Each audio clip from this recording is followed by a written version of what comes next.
కూకట్పల్లి వివేకానంద నగర్లో car accident. అర్ధరాత్రి మద్యం మత్తులో అతివేగంతో ముందున్న వాహనాన్ని ఢీకొట్టిన మందుబాబు వాహనాన్ని ఢీకొట్టి పారిపోవడానికి ప్రయత్నించడంతో స్థానికులు వెంటబడి పట్టుకొని పోలీసులకు అప్పగించారు. ముందు కారులో ప్రయాణిస్తున్న 6 ఏళ్ల పాపకు స్వల్ప గాయాలు. ఎవరికి ఎలాంటి ప్రాణనష్టం లేకపోవడంతో అంతా ఊపిరి పీల్చుకున్నారు.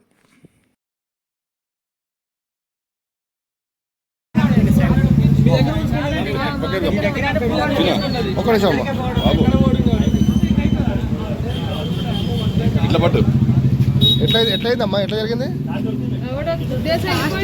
Rash driving.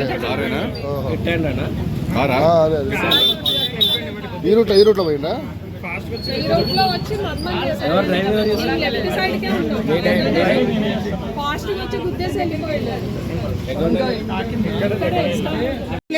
ఏమన్నా ఉండొచ్చు. మీరు ఏమన్నా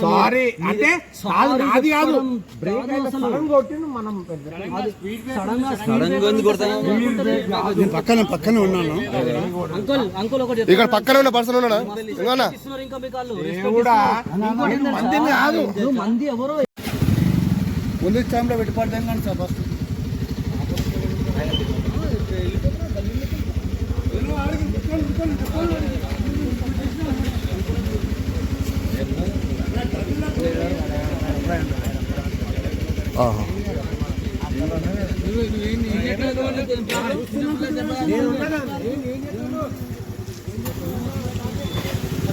వీడియో తీసుకోండి.